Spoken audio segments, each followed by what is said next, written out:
Breaking news. Cristiano Ronaldo has spoken, and as per international law, the football world must now drop everything and react. His latest interview has fans divided faster than a VAR decision in a Real Madrid versus Barcelona match. Is he making valid points, or is it just another episode of the Cristiano Chronicles? Today, we're diving into Ronaldo's scorching hot takes, his beef with the Ballon d'Or, his post-football plans, and of course his annual tradition of subtly reminding us he's the greatest footballer to ever grace the earth. Get ready, because this one's got more drama than a World Cup final penalty shootout. 1. The Ballon d'Or, rigged or Ronaldo-less? First up, Ronaldo has declared that the Ballon d'Or has lost all credibility, which of course raises the question, did it lose credibility, or did it just stop landing in his trophy cabinet? According to Cristiano, the award is now just a glorified popularity contest, which, to be fair, is a valid point, because let's be honest, sometimes the Ballon d'Or voting makes Eurovision look like an objective science. For years, the Ballon d'Or was basically a Ronaldo versus Messi custody battle. Now it's like FIFA just picks a name out of a hat and hopes Twitter doesn't explode. Ronaldo not winning il or Ballon d'Or is rigged. Ronaldo winning il or justice is restored. It's like when your little brother flips the Monopoly board because he landed on boardwalk with a hotel. If you ask Cristiano Ronaldo, the Ballon d'Or is about as legitimate as a FIFA World Cup draw in Qatar. According to him, the once revered golden trophy has lost its credibility. Coincidentally, around the same time he stopped winning it. Pure coincidence, of course. Ronaldo argues that the award is now more about popularity and politics than actual football performance. And to be fair, he might have a point. Some of these recent winners have fans wondering if the voting committee is just spinning a wheel and hoping for the best.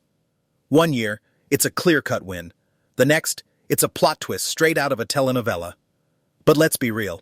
If Ronaldo had won the last few editions, would we be having this conversation? Probably not. It's like when your little cousin keeps losing at FIFA and suddenly declares that the game is rigged, or when you lose a bet and start claiming the referee was paid off. Classic moves. Then again, you can't blame Ronaldo for feeling a little robbed. He's broken records in multiple leagues, defied time with his fitness, and even made the Saudi Pro League relevant. Meanwhile, the Ballon d'Or seems to have a recency bias. Because let's face it, if it were purely about individual greatness, wouldn't Ronaldo have at least one more golden ball? For over a decade, the Ballon d'Or was basically a Ronaldo versus Messi custody battle. Now, it feels like FIFA's version of a reality show, The Bachelor Golden Trophy Edition. Ronaldo not winning Isul's Ballon d'Or is rigged. Ronaldo winning equal justice has been served. It's the football equivalent of flipping the Monopoly board when you land on boardwalk with a hotel. Somewhere in Madrid, Karim Benzema is sitting with his Ballon d'Or, nervously checking if Ronaldo is subtweeting him. It's funny how the Ballon d'Or only lost credibility when Ronaldo stopped winning it. It's like an ex saying, "I never loved you anyway," after getting dumped. Imagine Ronaldo sitting at home watching the ceremony, waiting for the winner to be announced only to hear someone else's name. The SIU slowly turns into a sigh. Look, if the Ballon d'Or was based on Instagram engagement, shirt sales, and abs per square inch, Ronaldo would have won every year. Unfortunately, it's not, and he's shocked by this revelation. 2. The Real Madrid fallout. A love story gone wrong. Now let's talk about that Real Madrid exit. Ronaldo admitted that he initially agreed to stay, but then something changed, probably Florentino Perez forgetting to say please. The man left after giving Madrid 5 Champions League titles, countless goals, and at least 300 SIU chants in the Bernabeu. Ronaldo leaving Madrid was like when your ex says, "It's not you, it's me," but you both know it was definitely them. Cristiano at Real Madrid was like Messi at Barcelona, or Pep Guardiola in a turtleneck. It just fit. Florentino Perez probably thought Ronaldo would just come back out of nostalgia. Meanwhile, Ronaldo was out here treating Madrid like an ex he swore never to text again. Ah, the Real Madrid saga. Football's equivalent of a dramatic breakup, complete with tears, regrets, and the occasional passive-aggressive Instagram post.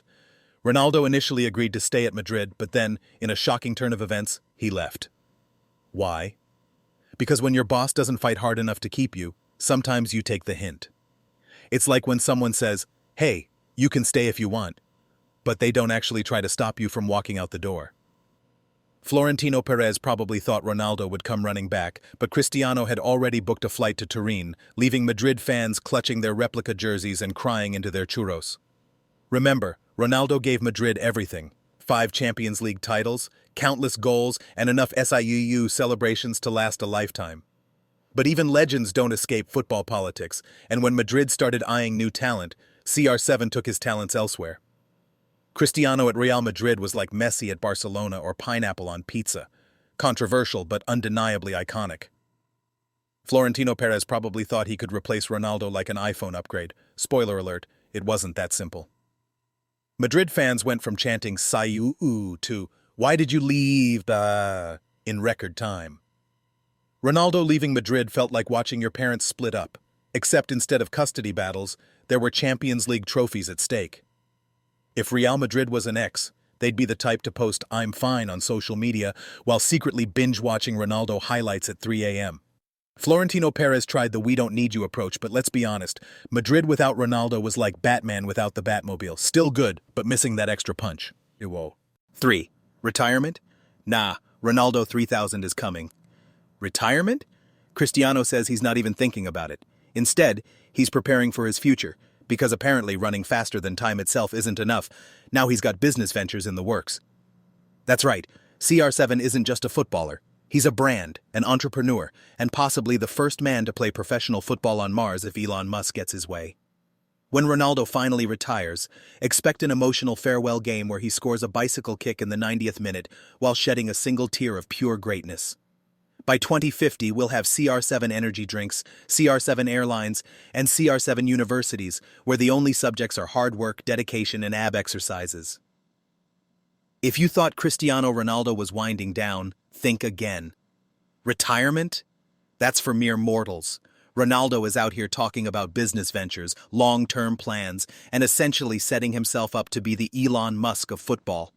The man is preparing for his post-playing days like he's launching an empire. Because, well, he kind of is. He's already got CR7-branded hotels, gyms, fragrances, and fashion lines. At this rate, don't be surprised if we see CR7 Airlines, CR7 Space Exploration, and CR7 AI chatbots giving football advice in 2050. And let's be real, he's probably going to be one of those guys still doing shirtless workouts at 60, reminding us that he's still in better shape than most 20-year-olds. Ronaldo's version of retirement is just playing football in another galaxy, because he won't stop until there's a Champions League on Mars. CR7 isn't just a footballer, he's a brand, a movement, and possibly the first human to achieve six-pack abs at 80 years old. By 2050, we'll have CR7 energy drinks, CR7 airlines, and CR7 universities, where the only subjects are hard work, dedication, and AB exercises. Ronaldo's future business ventures will probably include a motivational audiobook called SIUUU for Success, the CR7 Guide to Winning at Life. Even in retirement, expect Ronaldo to find a way to break records, maybe becoming the first retired footballer to still trend on Twitter daily.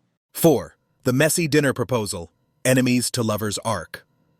In one of the most unexpected plot twists in football history, Ronaldo casually dropped the idea of having dinner with Lionel Messi. This is like Batman inviting the Joker for a Sunday brunch. It just feels wrong yet so right at the same time. Football Twitter nearly collapsed under the weight of this plot twist. Can you imagine the conversation? Ronaldo boasting about his abs, Messi smiling quietly with his World Cup medal reflecting in the candlelight. It would be the most awkward yet legendary dinner of all time. Ronaldo and Messi at dinner? The waiter would need to flip a coin just to decide who gets the bigger steak. Messi would show up in a hoodie. Ronaldo would arrive shirtless with a six-pack on full display just to remind everyone who has better abs. If this dinner actually happens, Netflix better make it a documentary. We need the footage. The real question? Would Messi's PSG teammates crash the dinner to take a group selfie? Whatever happens, we all know Ronaldo would pick up the check, after making sure the world knew about it. 5. The GOAT debate. Ronaldo has entered the chat. Naturally, Ronaldo didn't miss the chance to remind us that he's the most complete player to ever exist. And honestly, he might have a point. The man has more records than a vinyl store, played in multiple leagues, and has abs that belong in a museum. But of course, this statement reignited the GOAT debate. Because if there's one thing football fans love more than football, it's arguing about who's better. Messi fans, but the World Cup. Ronaldo fans, but the Champions League. Meanwhile, Pele's ghost is somewhere yelling, "I have 3!" At this point, we need FIFA to create an actual GOAT League, where past legends battle it out on FIFA 26, just to settle this once and for all. This debate is older than VAR complaints. and just as never-ending. If Twitter ever crashes, it will probably be during another Messi versus Ronaldo debate. Ronaldo and Messi could both retire, move to a deserted island, and people would still argue over who was better, probably using coconuts as trophies. 6. The Saudi Pro League and Ronaldo's final act. Ronaldo also touched on his current stint in Saudi Arabia, where he claims he's still got the fire to compete. And to be fair, he's treating the Saudi Pro League like a personal goal-scoring exhibition. He's out here making defenders question their career choices, while simultaneously boosting the league's global reputation. If he keeps this up, the next Ballon d'Or might have to be awarded in Riyadh. Ronaldo in Saudi Arabia is like a cheat code in career mode, just vibes and hat tricks. At this rate, Saudi teams might start throwing oil money at UEFA just to let them into the Champions League. Closing. Ronaldo's interview. Truth or PR masterclass. So, what did we learn from Ronaldo's latest interview? That the Ballon d'Or is fake news unless he wins it? That Real Madrid breakups are harder than we thought? That football Twitter will never ever move on from the GOAT debate?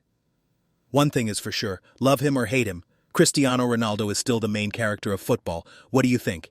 Is he speaking facts or is this just a PR flex? Let me know in the comments, hit that like button, and subscribe for more football chaos. And remember, if Ronaldo and Messi do have dinner, we deserve the live stream.